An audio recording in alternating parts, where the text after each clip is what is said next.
Nedendi ölmürəm, vurubla sil yüzünü. Yanındı ölmürəm, vurubla sil gün yüzər. Evimdə çox dişa, verib sənəm qızı özər. Öleydi Heydərin, dolub diləxdə qan gözəl. Əmoğlun Heydərəm, yaralı Fatiməm oyan.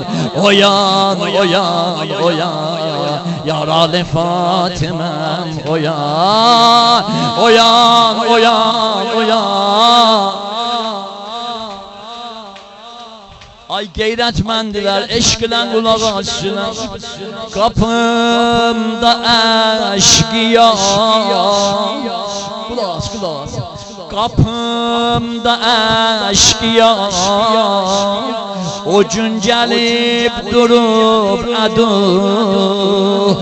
İki qolumu bağlayıb səni vurub adu. Gözüm baxa baxa qolumu söndürür.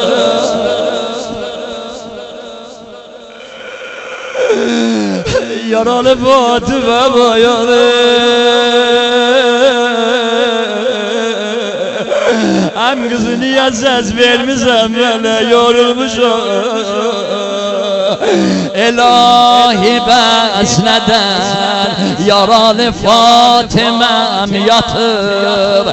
İlahi bəs nədən yaralı Fatiməm yatıb. Gözündən Heydərin nədən bu tezliğə atıb. Əlini öldürür bu muhkisiniyə batıb. Əlini öldürür bu muhkisiniyə batıb.